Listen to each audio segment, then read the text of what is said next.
Hello and welcome to the Respond Customer Service Monthly Webinar Series happening the second Tuesday of every month. My name is Jeremy Johnson, a member of the marketing team, and we are very glad that you have chosen to join us here today. Now, just a little bit of business before we get started.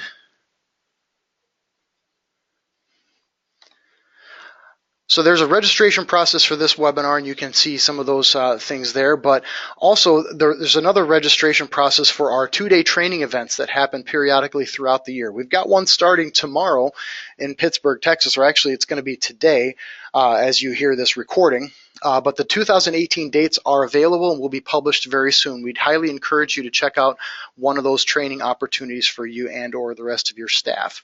So today's webinar is a pre-recorded event, so we will not be taking questions today, but if you do have questions, those can be emailed into the Response Support Team, and our presenter will help you take care of that. So we won't deal with our questions and dashboard slide today. Our topic for today is how to delete a single call or patient, and Sharon Frauenkron is here to present for us today. We are very glad to have her here, and so in just a moment here, I'm going to go ahead and pass it over to Sharon and let her take it from here. So just one moment and we'll get her taken care of.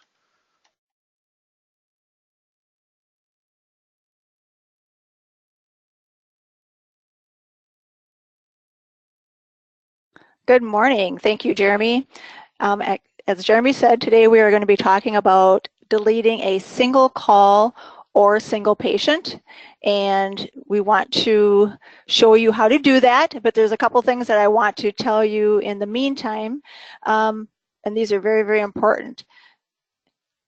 You cannot bring back a deleted call or a deleted patient. Those go into a purge directory that cannot be brought back.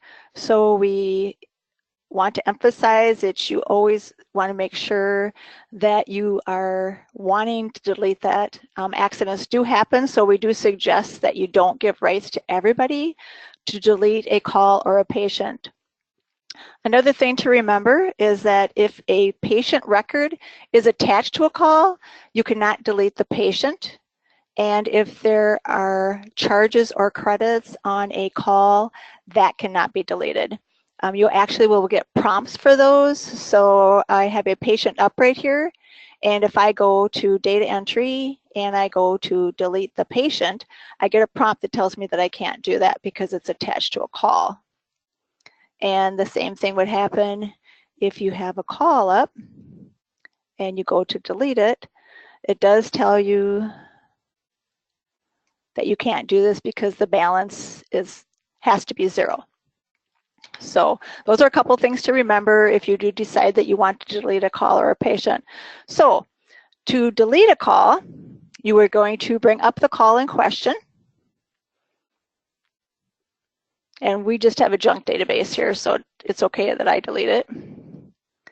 And if after it's been loaded, you're going to go up to data entry and you're going to go down to delete call. And it's telling you that it's going to remove this call's information permanently. Are you sure you want to delete it? And then you just say yes, and the call is deleted. And the same thing for a patient.